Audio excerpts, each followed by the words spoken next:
Welcome to the realm of magic and mystery, classic horror and sci-fi. You are now entering the House of the Unusual podcast with your hosts, Eddie and Joe.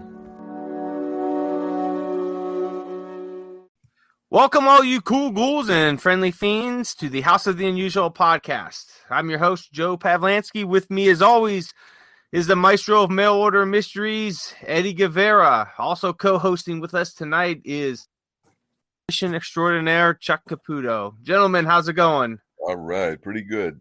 Fantastic over here, Joe. Fantastic. Awesome. Before we get in our conversation today, I just want to let our listeners know that you can find this on YouTube. We have tons of cool videos. So if you like what we're talking about here, we talk about the same stuff over there on YouTube. So check us out under House of the Unusual. Subscribe to our page, like our videos, and check back every day because we're constantly putting up new videos. Also check out Sherry Caputo on Facebook, and that's Cheri. And Chuck also has some great videos on there with some of his horror magic. So definitely check that out. And also houseoftheunusual.com. We have a bunch of great stuff on there, a free forum site, a blog, always putting up some different stuff. So if you've got pictures of your collection and you want to show them off, that's the place to do it. So, all right, gentlemen, let's get into it. Chuck, what's new? You've been having a pretty busy season, I've been hearing. Yeah, it's been crazy, man. I finished up a ton of shows. I'm still doing them. They start back up Saturday, so I'm kind of chilling a little bit, just trying to take it easy. And but I tell you, it's been great. It's been a lot of fun. It's been a lot of hard work, though. Awesome. Now you sent me a email. I guess you watched the 13 Ghosts. Was this your first time seeing it, or? No, I saw it about 15 years ago, but I forgot a lot of parts of it, and I just went on to. We have a kind of a strange cable system, so I kind of searched it, and I said, "Oh, here it goes." So I have a view finder, one of those ghost viewers, and I sat down with it, and man, I'm telling you what, it even works on the TV. It was an amazing movie, Joe. I tell you what, that's probably up in the top 10 movies. I mean, like as far as the ones that I like, it's probably up in the top 10. And that was directed by he was an ingenious man, William Castle. I mean, for a 1960 movie to come out with these ghost viewers, you know what? Like the one part, if you don't want to see the ghost, well, then you look through the blue, I believe, and then if you look through the red, you can actually see the ghosts. I mean, by today's standards, not quite up to what it should be, but for 1960, it was great. It's a great story. So all the listeners out there, if you want to see an excellent movie, watch the 1960 excellent. Yeah, I tell you, it's one of my favorites, and I watched it too with the Illusiono glasses, and ended up buying a pair of my own after I first watched the movie. I used 3D glasses, the old style ones. Watching, so I was like, I got to find an Illusiono pair, and watch it with that. And man, it's cool. And I tell you what, there's some good comedic aspects in there too. I love when the wife calls her husband. They're like, yeah, they're taking the furniture again, and it's like no big deal, Oh man, that was hilarious. And then I couldn't imagine my wife calling me and saying, yeah, they're taking the furniture again. I'd be rushing home and being in a frenzy and all that, and it's just like, oh well, it's happening again. And yeah, he goes, okay, dear, that's not much of a problem. And you know what, they had Margaret Hamilton do a nice part in there, and I think you mentioned before that they kind of tipped her a little bit about the Wizard of Oz, which was cool. They mentioned a few things that they kind of led to what she acted in the Wizard of Oz. Martin Milner was in there. He did a really good part. It was an all around good story, man. And I thought the daughter was a very good actress. She was a very, very, very attractive woman. I can't think of her name right now. You probably know who she is. Who's that? Joe Morrow? Yeah, Joe Morrow. Yeah. And you know what? The thing I like to do, Joe, is kind of like check up on the actors, like, where they're at, if they're still alive. She's still alive. She's in her early 80s, I believe. The kid that played the boy in there, that was a young boy, and he passed away a few years back. Yeah, Martin Milner. Well, with the young kid in there, let's see, what was his name? Charles Herbert. Yeah, Charles Herbert. You know what? That's the son. Right. And I think what I read, Joe, by the time he was 12 years old, he could not find an acting job because it happens to so many of these young child stars which is unfortunate. You know what I mean? He was like pretty washed up when he was 12, so he kind of got into drugs and so forth. But, yeah, you know what? And that happens so many times. You know, the guy from the Donna Reed show, Paul Peterson, he actually started a group, you know, what to like help out some of these child stars, you know, and stuff like that, because, you know, they go through a transition, and then when they hit a certain age, it's like their career is done by the time they're 10 or 11 years old, man. It's a Yeah, shame. I think a lot of times too, they get, at that young age and their brain developing and they get used to all the fame and attention. Yeah, And then it's almost like when it's cut off cold turkey, it's, they don't know how to proceed in life because they're so used to something and their brain has developed into that, yeah, that yeah, they're trying to adjust to something new. And I don't absolutely. think most of the times that they have the support there that they need. And unfortunately, No, they turn to drugs, alcohol, end absolutely. up getting depressed. And then, sometimes you get suicide and all that. You see that a lot of with the old time actors. There was one, even, I think it was Alfalfa Oh, from Carl. our gang. Yeah, Carl Schweitzer, I think his name was, wasn't Yeah. He had a lot of issues like that. And, ended up in his, I think what he killed somebody, wasn't it? And then he died. he? Yeah, he got shot. He got shot in a bar or something. I think he was in his early 30s, maybe, or 29, Are somewhere you around talking there. about Alfalfa? Yeah, You guys Carl. talking about? Yeah, Carl Schweitzer, I think his name was, if I'm not Yeah, mistaken. Alfalfa from the Little Rascals. Yeah, what happened? He had an argument over a $5 loan. Yep. I think he had loaned somebody $5 that didn't pay him back, and somehow they killed him for the process. Yeah, I tell you what, a lot of those kids from our gang died young, man. If you look them up, you know what? There was even a rumor, like a so-called curse or what have you. But Froggy died on a motorcycle accident. He was maybe 14, 15. Darla, the pretty little girl, she was 49, I think, when she died. I mean, there's a lot that really died pretty young from our gang. I was just talking to a buddy of mine about that Sunday, because usually I'll meet up with him on Sundays for coffee and we'll watch an old serial or movie. And usually while we're watching it, we'll look up the actors and actresses just to see what they're doing, see a little bit about them. And I even told him, I said it's unbelievable how many of these golden age actors and actresses die at such a young age. Yeah, it's amazing. And I tell you what, one of the biggest things I've found that they're dying, that most of them died from, whether it's in like their 30s, 40s, or 50s, was from lung cancer, because they were all heavy smokers. Oh, heavy smokers, man. Yeah, Because that was, that's, the height of smoking. And it was all in TV shows, movies, it was in advertisements. Doctors were saying, yeah, smoking menthols is good for you. So everyone's out there smoking, and oh yeah, they all developed lung cancer, and they died at a very young age. a pretty And I mean, early you'll age. get a few of them that, live to their 80s, 90s, sometimes even, 100, but Yeah, but not too majority of many. them were young. And even, especially some of them died even younger, from problems with alcohol, liver cirrhosis, or Absolutely. mixing alcohol with pills and then overdosed. So it's sad to see all these golden age, actors and actresses that went that way, because there's so much more that they could have done. So, I mean, when our people out there are listening, if you're watching an old black and white movie, just look up the people in it, and you'll find most of them probably died at a relatively young age. Yeah, they did. Hey, the guy that played the Marlboro guy, he died of lung cancer. I think he would. Way Yeah. back, yeah, way back when I was a kid, I used to watch the commercial. I remember he was on a horse down by like a waterfall, and the music would play, and it'd light up a Marlboro. I believe he died of lung cancer. If I'm not Yeah, I mistaken. believe so too. And what's funny is how the doctors used to promote that. And I remember in the 80s at a hospital here in Youngstown, they used to have a McDonald's inside the hospital. So it was like, yeah, go get your heart attack, Yeah, and you're already here for the treatment. that's funny, man.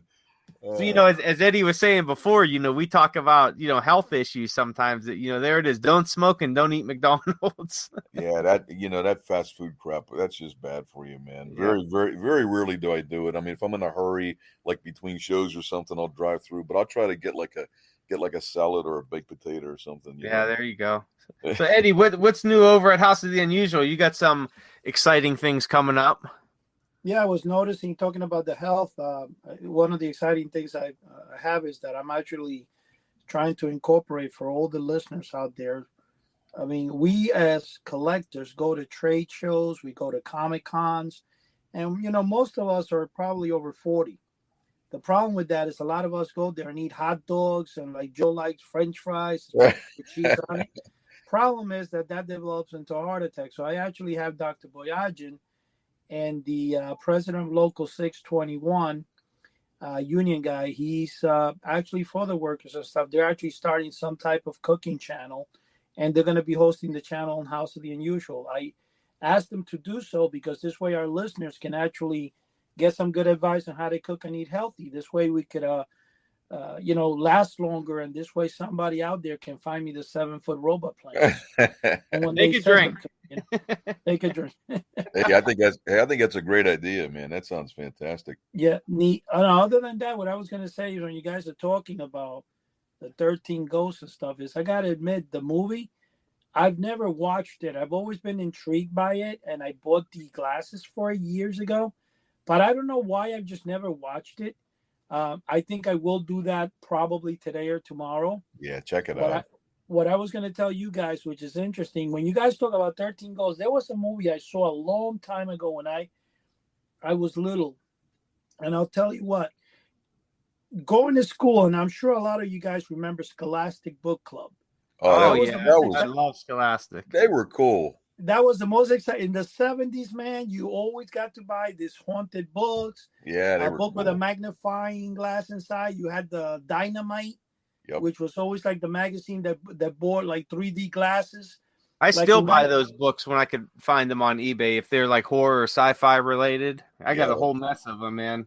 Yeah, well, you know what's so funny? There was one particular, the first Dynamite I ever got, I think was in 1972.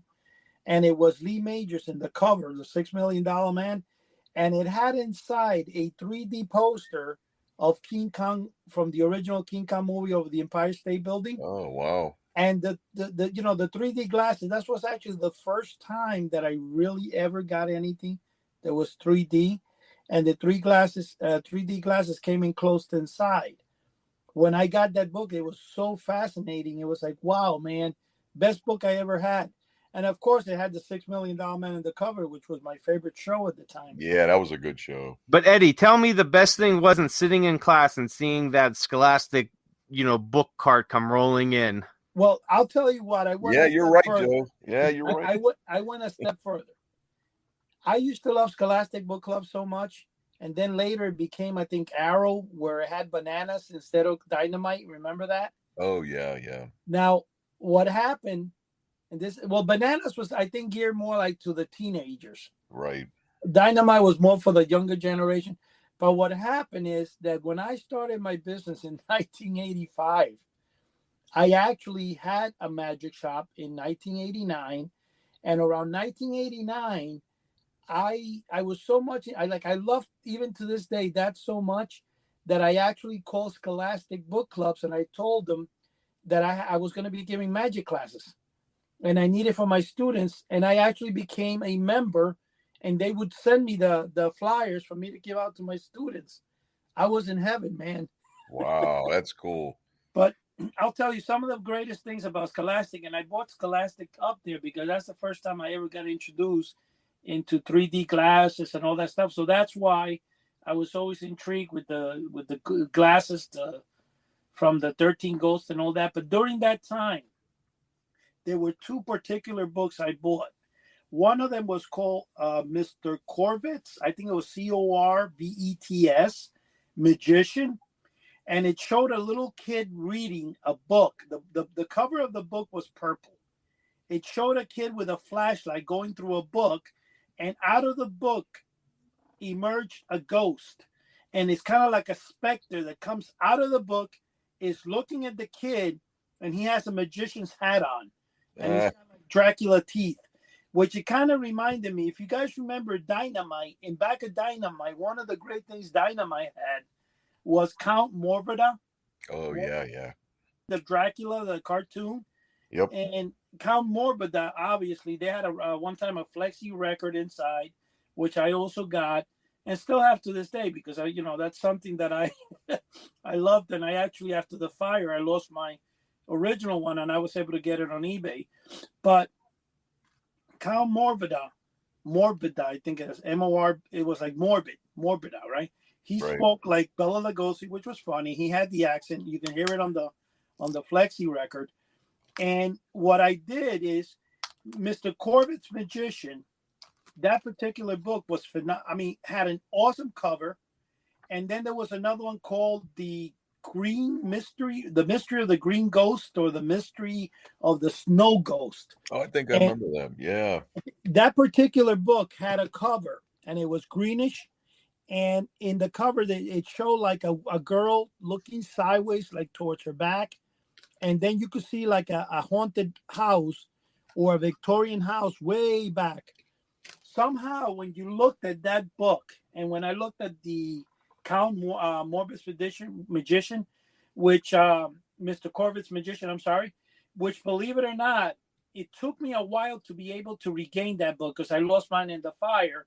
And I was able to get 2 or 3 copies on eBay, but it took me years trying to find it. And I finally found it because I couldn't really remember the exact title.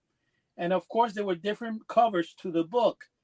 And the reason I'm mentioning this and the books and stuff, is basically, it's going to get down to the 13 Ghosts here, but I'm just telling you a story of, when I started getting intrigued by movies like that with the ghosts. Well, anyway, at that time, one day I was watching television, I think in the mid 70s, and there was, I forget the name, but there was a ghost. He lived in a Victorian castle in England. There were 2 young kids that stayed in the house. And the ghost would appear at night, and he walked with chains, and he looked like King. Does that ring a bell, that movie? No, that doesn't ring a bell with me. And I know he would go up and down screaming, and the kids weren't afraid of him. And he was like, "Why are you guys scared?" And he would come in with chains. And that is the same time I bought those books. And you know what? They offer something interesting to me. One is, the book I just said, The Snow Ghost, I believe that was the title of that, and it was from Scholastic. And Scholastic sold. There was another book that actually came with a free magnifying glass. It was called Looking Through Glass, and all those books, because of the free gift, I used to be fascinated. Like, I couldn't wait to get them. Oh, and yeah. They were like $1. They were very cheap. But the thing is that the coziness that the cover showed. When I'm saying, I grew up in Manhattan, came from Cuba in the early 60s, late 60s, actually, very young. New York City, most people didn't have color televisions yet. Most people had black and white TV at the time. No, you're right. Yeah, you're right. So it was basically like living it's kind of like the 1950s in New York, where it was kind of like Leave It to Beaver, and you would go home, it would be thundering, whatever. And I was inside the house with the rain in the building. I felt cozy. And when I would see books like, from like that particular one, Mr. Corbett's Magician, or Abbott and Costello on television, one of the magic companies from comic books that really drew my attention to that feeling was American Circle Corp. And American Circle Corp, which is actually, like I told you guys, when I started the Fun Factory, Lou Weiss originally had, who started the Fun Factory back in the 70s. He started with the guy who ran American Circle Corp. He started with that guy that did all the artwork. And American Circle Corp, when you see the snowstorm tablets, you see the itching powder, it's always got a little guy in the front laughing. And you kind of see in the background, like with the snowstorm tablets, a guy sitting by a window. Well, somehow I related in my mind that scenario to being home in New York, 1960s, cozy, air conditioner on, raining outside, or whatever, watching Abbott and Costello, especially when you sat in the sofa and Abbott and Costello, the monsters will come out, you put your feet on top of the sofa. You want to make sure you're angling down for whatever reason. Or if I was watching King Kong or Godzilla, you always got scared when the monsters. And you know what? That brought back to me a lot of childhood that I really treasured, And Absolutely. anyway, when you guys started, I said all this story, and I've talked about all this stuff that I just did now, is because in the about the 13 Ghosts last week, the Joe, I think that was the movie that you told people to watch. I started remembering all that stuff. And it reminded me because of the glasses, the 3D glasses that come with it or whatever it was. And in the article, you said that you can also use a regular 3D glasses with the green and blue frame, which are the originals that I have a couple, who knows how many I have of them. But I just thought I'd bring that up to you guys because when I think of the 13 Ghosts, it reminds me of the movie I'm talking about. And, now come to think of it, I think it was called the Canterville Ghost. Does it ring a bell for any of you guys?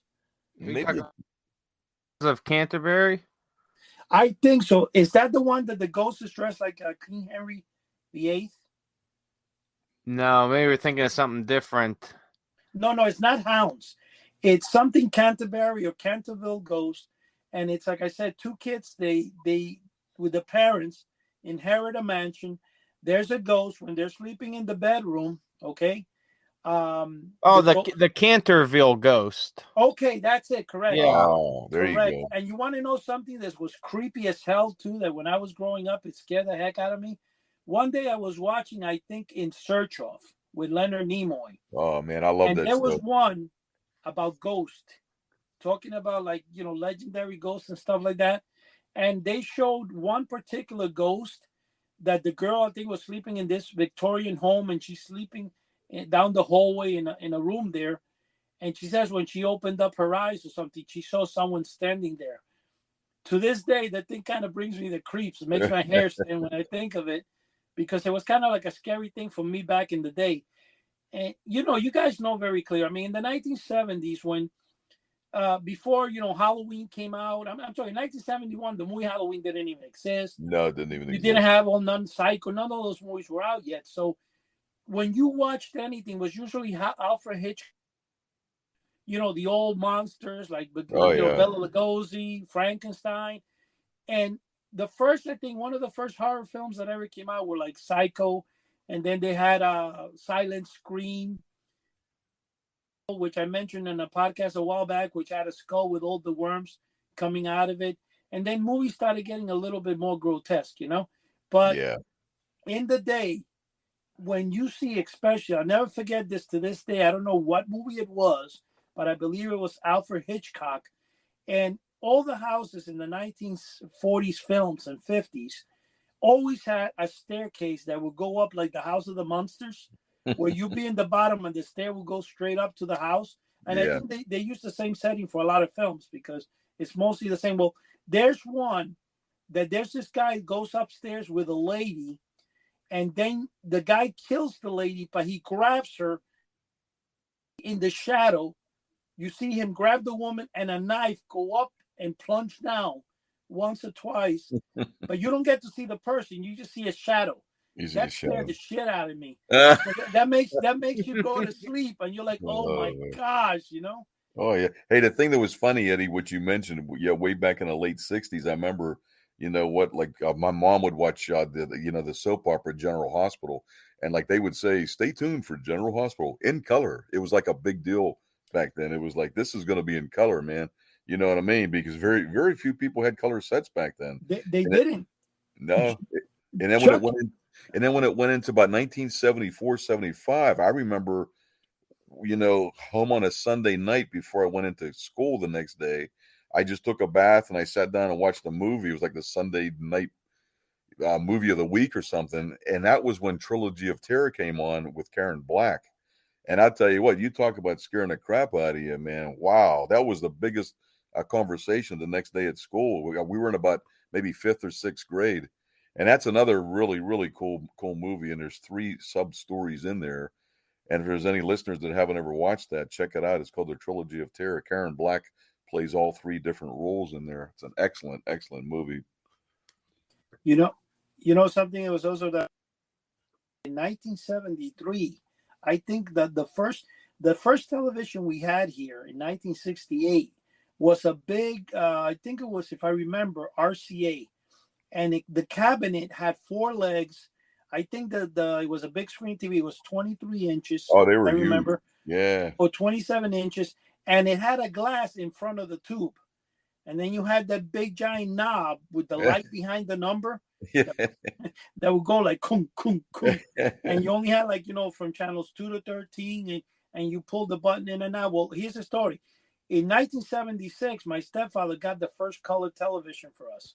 Okay, and it was a television set that somebody actually threw out in his job. They gave it to him because a color TV set was like $1,000, and who the heck has got $1,000 for Yeah, TV? right. So we get it, and it has a remote control. Now the remote control only works for turning the TV channel. It doesn't work for turning it on and off. You still have to go to the TV and press the button on and off because it's one of those buttons you push in and out. Right. Now, the sound was sonic control. It had like a tin that made a sound. So when you were going to change the TV, you had 4 buttons. I forgot one thing was, I think, volume up and down. And one was channel up and one was channel down. And when you press the button, it went like ting, ting, and the TV would change. But if you had a fire engine outside go off or something, the high pitch would change the channel on you. Yeah. That's something.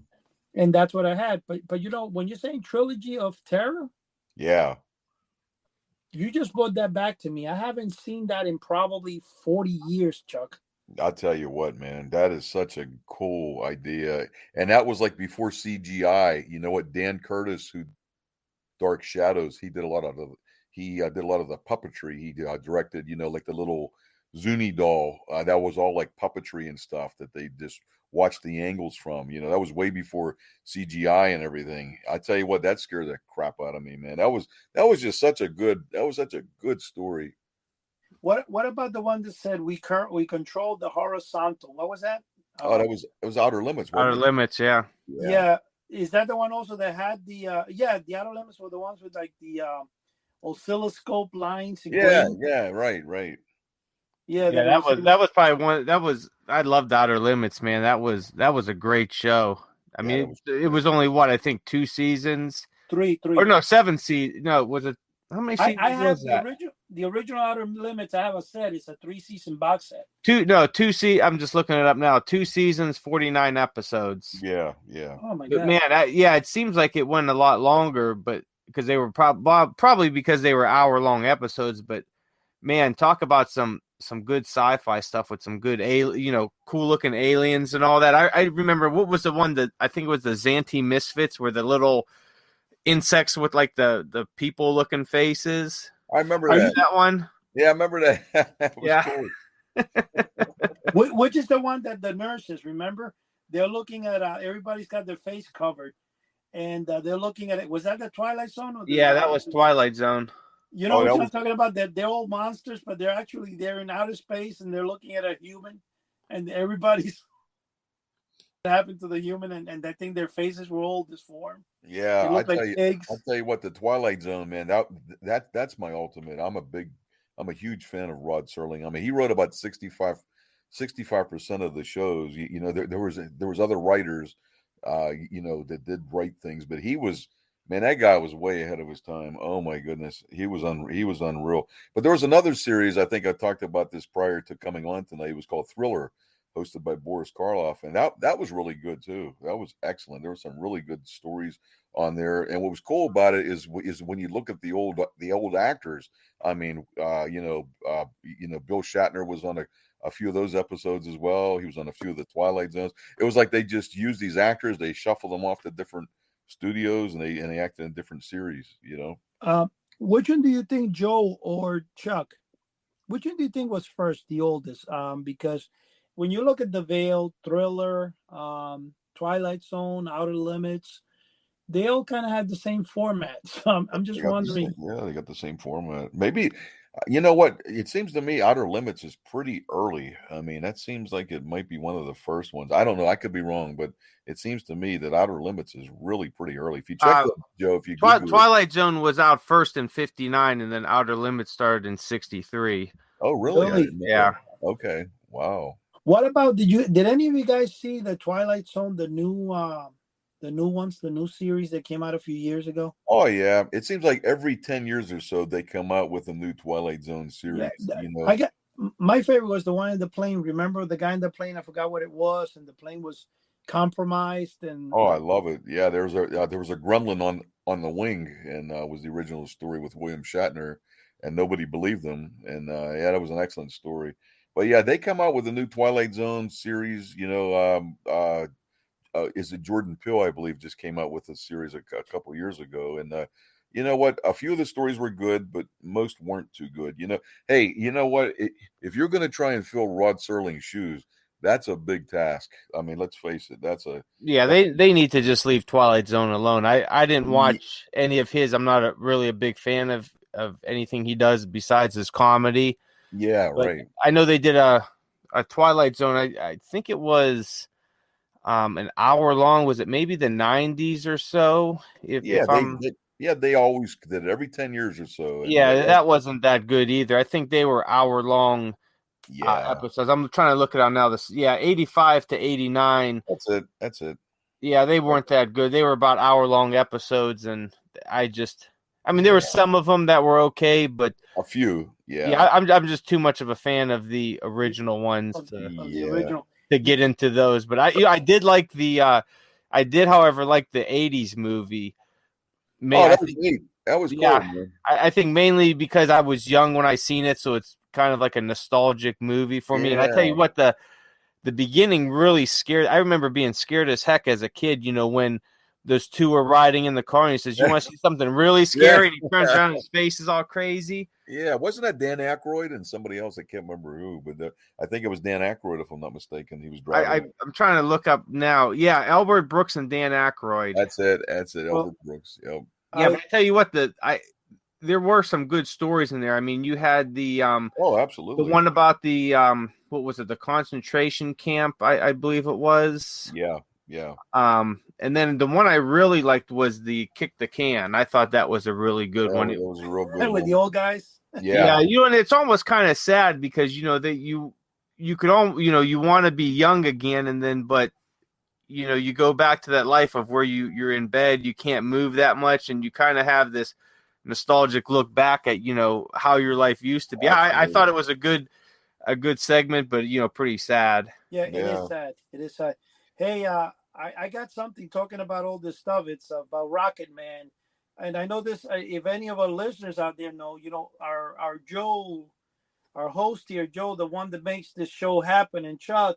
Well, Chuck, unfortunately, Joe was abducted by aliens many years ago, and he was placed in the Earth again, and he still doesn't remember exactly all the stuff that happened. But Joe, the news is I read in the paper about a week ago, and we talked about when we were talking about UFOs, not to change the subject here, but now that we were talking about all these old films and stuff, it came to my attention. The guy that they had reported seeing 3,000 feet in the air over the Los Angeles airport, that supposedly was a guy in a jetpack, they found out what it was. It was actually a kite. Yeah, I did see that. Yeah. Also, I mean, I didn't want to break your bubble because I know you were hoping it would have been one of those aliens that gave technology to mankind, and there was some guy flying 3,000 feet up in the air. I tell you what, I just don't want to get probed if I get abducted. I don't know. Yeah, that's the thing. I mean, Joe, what was your incident after you were abducted? What actually happened to you? I ended up here at House of the Unusual. I mean, one more unusual. Look at this. We have magic. We have monsters. We have mayhem. And now we have a health channel too. Isn't that crazy? Yeah, it is. It's great, you can't get more unusual than that. And I know Todd is listening over there because, as we all know, Todd has been, he's there. He's doing his recovery. He's been punishing a couple of those sea monkeys that did, that weren't doing too good when he was behind. I think he should be back soon, and we should have him in the show here. All right, good. We could ask him what it felt like to go beyond and back. You remember that movie, Beyond and Back, Chuck? Remember that? Absolutely. Yep. It showed all the people that left and came back again. I remember that. What was that about? I don't think I've ever seen it. I tell you what, that scared the hell out of me. I saw that at the theater that was like about maybe 1973, 74, somewhere around there. 74, I think it was. Yep. 74. Yep. Scared the hell out of me, man. Hey, what was the premise of the movie? People dying and coming back to life. Yeah, like what happens after you die. You know what? Like it showed when good people die. It showed when bad people die. It said when people. It showed people that committed suicide. What happens? I mean, it scared me, man. It scared the That hell out of sounds me. almost like a made for TV type movie where they're trying to scare you into a new religion or something like Yeah, that. I was scared, man. And only other thing that scared me that bad was The Exorcist. When I saw that when I was in like fourth or fifth grade, scared the hell out of me. I couldn't sleep for a long time. And Dr. Phibes freaked me out, man. They will pay for what they did to Victoria. Yeah, it They scared the will hell out of pay. me. Vincent Price played that role so good, man. He scared the hell out of me. Oh my goodness. You know what? That's what I like about Vincent Price. He always has that, like like the last man on earth. Yeah, It's just the way he talks. He just puts scared a the. lot of his heart into his Oh my acting. goodness. You're not Now, kidding. Beyond and Back, Joe, was not really a scary movie, but it would, like what Chuck is saying, it was kind of scary because of what you think would happen. But you know what? In the 1970s, there was this right after, I guess, the show In Search of, which was so popular with Leonard Nimoy. Oh, I loved In Uh, Search of. that was Loved it. like the best. A lot of shows were made like Bigfoot was one of them. Yeah. Um, and then they had and what inspired all this was the first Bigfoot movie ever made. What was that called? Chuck, you remember? What was it? Boggy Creek. Yeah, Yeah, yeah, Legend of yeah. Boggy Creek. Yeah, Yep, that was yep. like Boggy Creek, and then but the Bigfoot, In Search of Bigfoot, I think was the name of the movie. And then they had Beyond and Back. Then they had one about the late great planet Earth, which was very well done. It was narrated by Orson Welles. Oh, that was by Hal Lindsey came up with the whole Yeah, series of books, right? I remember that. Yep. that's right. Hal Lindsey, The End of the World, and Right. all this, and Oh yeah, that scared the hell out of me too. I remember that was terrified when I was a kid. well, all we remember at the time was Joe screaming because he was abducted. They had him up there. He's like, "Help! Help! Get me out of here!" I tell you what, me doing these shows all these years, I've driven in some desolate places. I mean, I was driving in these back roads already with just fences on each side, and there's cows looking over the fences. It was in pitch black, no street lights, and I'm thinking, man, I hope I don't get abducted if these things are true. No. It's like, where the heck am I going, man? Yeah, I was scared, man. I was thinking, oh no, because nobody's gonna believe me. My wife's gonna say, okay, sure, Yeah, because I mean, especially when you're in the dark, like when I went to Florida and the freaking road ran out, you're like, what the heck? Where's mankind here, Hey, but you mentioned In Search of, man. I used to watch that religiously. And the one thing that stuck in my mind, man, I'm thankful I got to see this 2 years ago, was Coral Castle. And man, that is such an amazing place. You know what? I would highly recommend. That's 30 miles south of Miami on Dixie Highway. My wife and me went to Miami 2 years ago, and so we did it on my birthday, January 25th. And so she said, "Well, let's go to Coral Castle. It's 30 miles south." Man, that was the best birthday I've ever had. It's fantastic. Yeah, well, I'll tell you guys down to this coming Tuesday. On Monday, I'm going to be traveling down to Florida, Oh man. and I'm actually going to go to Coral Castle. And I'm Oh going my to see if goodness. I can film for our audience and do a live cast if I could from there. If not, I'll film up and show the Coral Castle. Oh I'm going to hell try to lift up the gate with one hand, yeah. to show the human strength that I possess at the House of the Unusual. But yeah, that's one of the things, and it was inspired by Chuck. Oh He told man, me to go there, and I said, that's a great idea. you will have a blast. You know what? The guy that built that, his name is Ed Leedscan, and they have a life of him. He was like 5 foot tall, maybe about 98 pounds. I'm like 5'10", 5'11". I tower over him, and I'm like 230 pounds, and he's so little and skinny. It's just amazing. This guy built this thing. I mean, we're talking, big slabs of coral that he cut and hoisted up, 20 tons each, and he built it. I think back when Hurricane, was it Andrew? I'm not sure the name of the hurricane hit back about 15 years ago. I mean, almost that whole area got wiped out except for Coral Castle because it's so heavy. It just wasn't touched. Oh But wow. yeah, I mean, but Joe, if you have a chance to go there, man, you will not believe it what this guy did. It's just unreal. Now, Yeah, I've seen pictures of it. It looks really, really cool. Oh, What wasn't that when they say 98-pound weekly? Isn't that yeah, from? it's a 98-pound weight. I was so excited in there that the once I walked through the gift shop when I was done, I forgot my tablet, and I was getting in the car, and a guy who was honest come out, sir, you forgot your tablet. I was so excited. I've never been excited like that.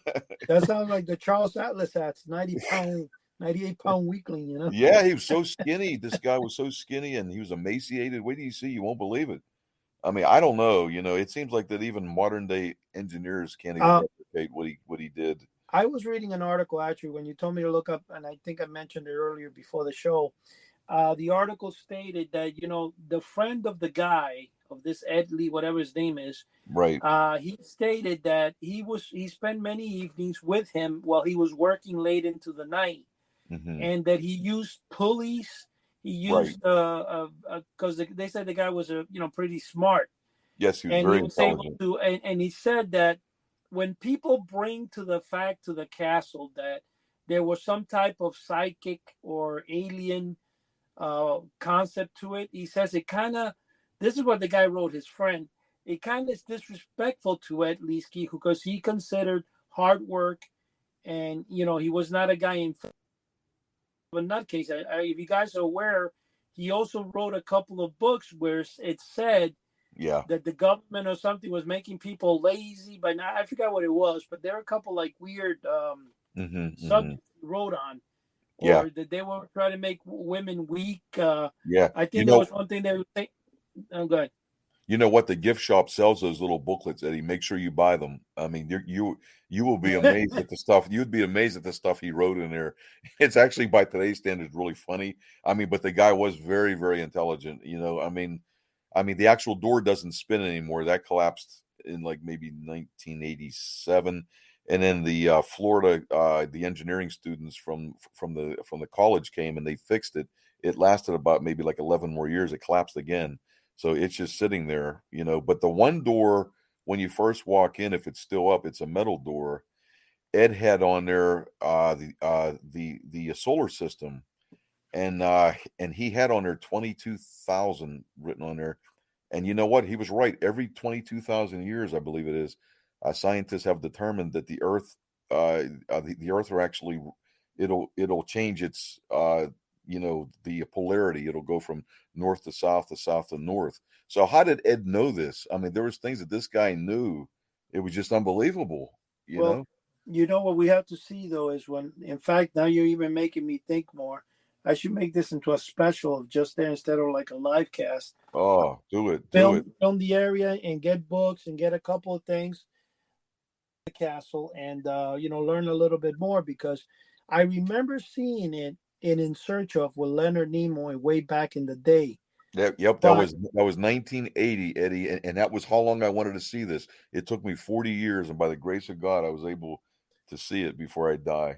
you know the another thing that I wanted to tell you when you're saying that particular thing, there was a lot of things in Search of that. One of the things again, the Oak Island Treasure, which is right now in its ninth season. Oh yeah, Um, absolutely. I'm amazed that they can actually have nine seasons of finding bits and pieces instead of like just digging up the darn thing and figure out what's down there. But they've been pushing this to the limit, man. Oh, to the limit. And right now, I was watching the 2 hour episode special, and I'm like, I can't believe that. They even like the guy who talks already, who's getting annoying a bit because I do love the show, but he goes back, oh, COVID, who can look, we're not talking about COVID here, Yeah, we're yeah, talking about can you find the treasure? yeah. It's Just waiting 9 years. Where's the treasure? I'm about yeah, to. yeah. Keep on drilling, man. Keep on digging. But they apparently been finding this year that there's a lot of gold in the water or something, or so there's something definitely down there. But Oh, definitely, definitely. the problem is by the time they find it, with all the millions they spent, I wonder if it's if it's going to be Oh equal in yeah. value. Well, you know what? I mean, the bottom line, the way I feel, there are things that we can't explain. I mean, we don't know everything. You know what? When you go to Coral Castle, Eddie, they're going to show you Ed Leedscannon's workshop. And the thing that amazed me was he has tuning forks hanging up on his wall. And I'm talking big honking tuning forks. I mean, they're like bigger than your hand. What on earth would that man be doing with tuning forks? I tell you what, like most people think it's just done with pulleys and so forth, which that does, what that does explain some of it, but it's just a 98-pound guy. No matter how many fulcrums you use or whatever, you're only going to exert so much strength. You know what? It seems to me. Like you. You guys may think I'm crazy, but it's sound harmonics. You know what? I used to write papers on this for like different when I was in college and so forth. I think it's a lot. You know what? Like I think if you turn into if you hit a tuning fork, the real big ones into a certain vibration, you know what? And Ed built that whole thing on certain ley lines. It seems like it'll actually make things almost weightless. Well, That's the way it seems to me. Because what on earth would this man be doing with? He has like 15 gigantic tuning forks he built hanging up on his wall up in his well, workshop. well. Here's the question, Joe. You're the science guy. Could you explain? Well, Joe. I don't know nothing about Joe, that. wake up. I think it. I think it. I've listened to a lot of talk shows about it and videos, and a lot of people seem to think, like Chuck said, it is some kind of sounds that were used or harmonics. Yeah, Because because I believe it this was. is I think 1923. yeah, I think somebody was trying to say that he used pulleys and all that, but when they kind No, of they have broke pictures. The pulleys he was using. Right, right. Yeah, He I did believe he used pulleys for some of the stuff, but for I certain believe things. others they're saying harmonics. But Right. remember, this was 1923 when he started building the castle. And apparently, I think it was the reason he separated from his girlfriend, and he wanted to be an accomplished man, which he Right. did. But I don't think he had much schooling, much anything. And so we're talking 1930s here. We're not talking, unless there's a possibility that he's the guy that actually found the aliens from the 1947 Roswell crash. Yeah, yeah. You know? Hey, but that's the second coral castle. Did you know that? The first one was called Rock Gate. He actually moved it because he said it wasn't on the proper ley lines. It was about 20 miles away, the first one he built. He actually packed up and moved Coral Castle. You know what? There was a few friends of his that had flatbeds, and he told them to park the flatbed overnight each time, and then he had that with You shouldn't see. You shouldn't have said that because now people are going to know it was flatbeds. You could have said he moves them mentally. Well, but the problem is, but the question is, how did he get them on the flatbed? Because he had like he had his friend park the vehicle overnight, and then in the morning, it was all loaded up, and then so he would make several trips down the highway. Yeah, he wouldn't let anybody there at night while he was Right, putting them right. on the flatbed. And yeah, I mean, you said 1920s, but I think a lot of people look and say, oh, that was almost 100 years ago. We couldn't have had that, technology. But you look back thousands and thousands of years, there's technology that was used then that Oh my goodness. we don't know about now, or we're just, rediscovering. Yeah, I You tell you know, what. I tell you what. The pyramids. Look at the big blocks, and they're put together so fine that you can't put a business card between it. Well, even like what's that down in South America, Machu Picchu? Machu You look at Picchu. some of the blocks and how well they're fit together, where you can't get a piece of paper in Exactly. them. Exactly. Hey, in Bolivia, there's a place called Pumapunco, and you know what? Each piece of the gigantic rock is cut like an H, and it fits together like a puzzle. How the heck did they do that 5,000 years ago? I don't know. And I think down there it's either Machu Picchu or Puma Punku, one of those that they've even found rocks that weren't used, that it looks like there's like laser cuts in them or saw blade Exactly. Yeah, cuts. they're actually sharp. They're actually Yeah. sharp to this day, Joe. You run your finger, you could get cut. And and it wouldn't be that difficult. And I believe someone was talking about it before on a program I seen where you can make a saw blade and hook it up where you're turning it manually, almost like Right. on a bicycle, where you would just replace the wheel with the saw blade and you would use it that way. But still, you're talking about these cuts that are so fine that you can't get a piece of No. paper in them.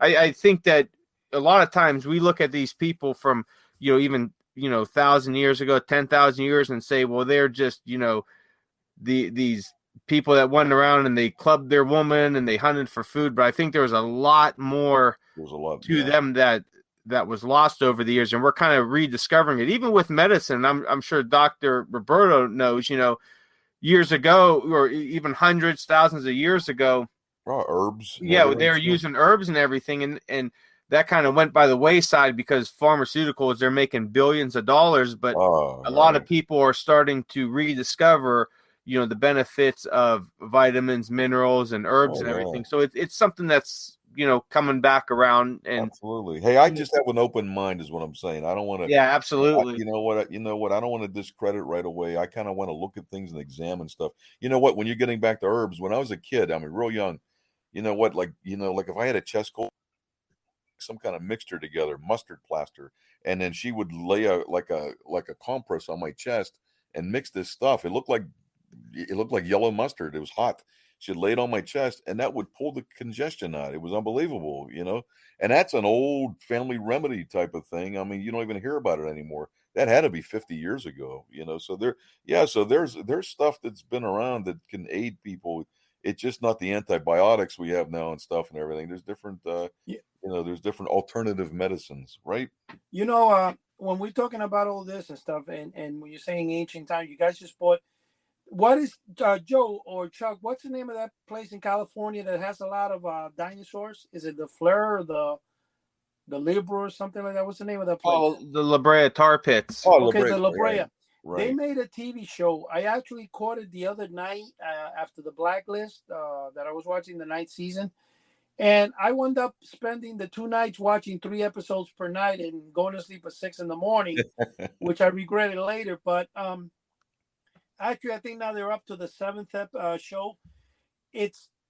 There's a family in La Brea, California, and there's like this woman and her daughter and her son are walking like in this thing, and then all of a sudden a sinkhole starts forming and buildings start falling into the sinkhole. And you know what was really interesting is when they fell into the sinkhole, they fell through a light to Los Angeles 10,000 years BC.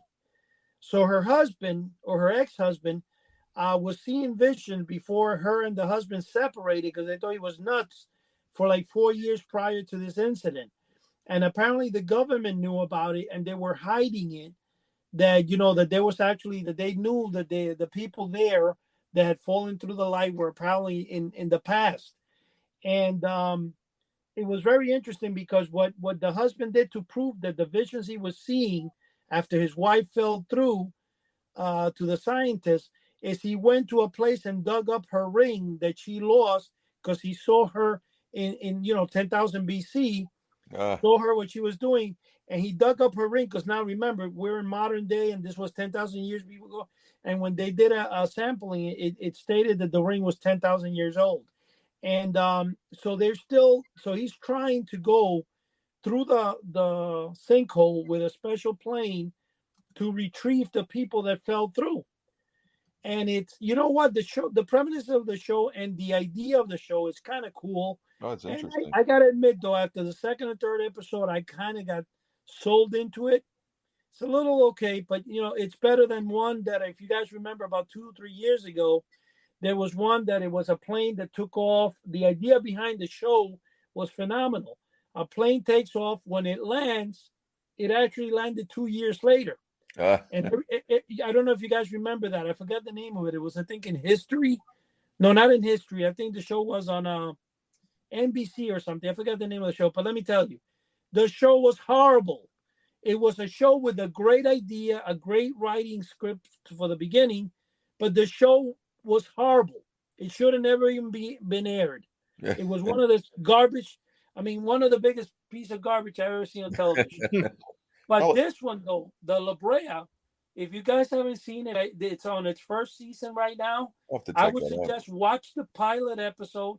Okay. I think, Chuck, I mentioned it to you last week when we were talking that you told me to see. Squid Games. That's another one. That's right. Oh, my goodness. You have to see Squid Games. It's a Netflix original series. That's a crazy show. Yeah. My youngest son recommended it, and I didn't think I'd like it, but my wife and I got hooked. It's one season. I hope they make a second one. This will blow your mind. Oh my! What is it about, Chuck? Like, they got a second season that's going to be coming out. Yeah, because you know what, the ending was ambiguous. They kind of left it open, so I figured that, But go ahead, Joe, if you want to tell them what the premise is, it's amazing. It's basically it takes place in Korea, and it's a mysterious guy who gets these people that are in debt, and he gets them to come to this kind of mysterious facility. He blindfolds them and then gasses them. They wake up this mysterious facility, and they're just given numbers, and they have to compete in these games that they all knew from their childhood. But when you lose at the game, you end up getting killed. So you could either die during the game, or if you lose, one of the people that work for this guy will kill them. And it goes on. Each time somebody dies, the pot gets filled with more money. So the last person gets the pot full of money. So each episode, it's different games, and it's going through how the players deal with going through death, and having to go through these games of skill and luck, and it's real wild. I mean, it's they said that it was very graphic and all that, and yeah, there's some graphic scenes, but it's no more graphic than you watch a slasher movie or something like that. Yeah. I'm going to tell you the first thing, and I'm sure my friend Jim, who's listening to this podcast, a shout out to Jim and Charlie there again, and Lucas, my little grandson. But I guarantee you one thing I'm going to tell you, man. That sounds like Into the Dragon with Bruce Lee. Yeah, it does. That's exactly what you guys just wrote up. Yeah, you're right. Oh, man, I love Enter the Dragon. Oh, yeah, that's what it brought up. But yeah. How did you like it, Joe? Did you like it?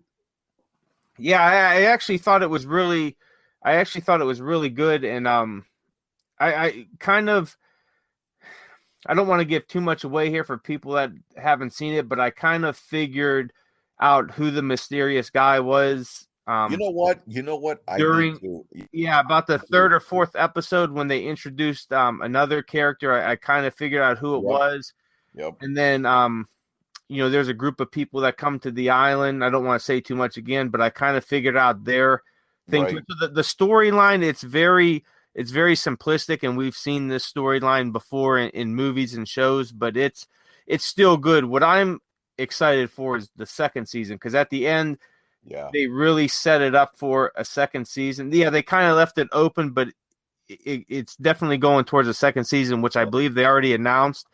And I would like to see more on how the guy in the black mask who runs the island, how he got in that position, because it seems like he wasn't the first one to do that. Well, and I don't want to get too much into the story, because there's parts in there that shows how the guy in the black mask got there, but he's definitely not the first one to hold that position. Well, I'd like to see how the next one gets into that position. I have an idea on how it's going to happen.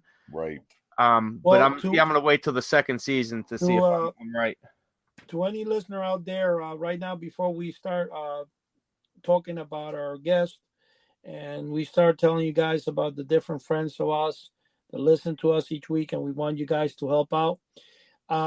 If you like, Joe, for a fee of $15, we'll tell you who the guy is. His email will be found below, and he wants. I'm sure mostly everybody knows by now, because mostly everybody's seen it. It was the most popular show in the world for a while, and I believe it's still in the top 10 on Netflix. It's like usually number 2 or 3, sometimes still number 1. So.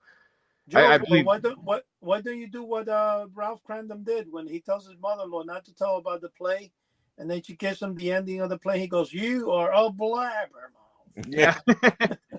Yeah, that's. But hey, we gotta wrap things up here. We got about a minute left, so Eddie and Chuck, thanks for joining us. All of our listeners out there, thank you again for joining us every week. We have a podcast every week, comes out every Thursday. So definitely check us out on your favorite podcast platform. Subscribe to our channel. Give us a good review if you so choose. If you like what we're talking about, even if you don't, give us a good review, because it helps us out. And if you have any ideas for topics or something that you want to hear, head over to houseoftheunusual.com. Drop us a line there in the form, or send us an email. You could reach us right on there. Everything's there for you, easy to get to. definitely check out the forum because there's always some cool stuff going up there. I just posted some new pictures of some toys I got, so head over to the forum under the I believe it's the mail call section. I posted some Ben Cooper Jiggler figures that I just got in the mail, a witch, a Frankenstein monster, a devil, and a skeleton. So they're super cool. I was very excited to get those along with the Dracula figure that I got a few days ago as well. There's another section there for books. Show us your books, man. I'm a huge book guy. I'm going to be posting some more. We were talking about Scholastics, so I want to post some Scholastics. So definitely check that out. And we're down to about 5 seconds. So thanks for joining us and stopping by, and we'll see you next week, guys. Thanks a lot. Thanks, guys. God bless. Bye-bye.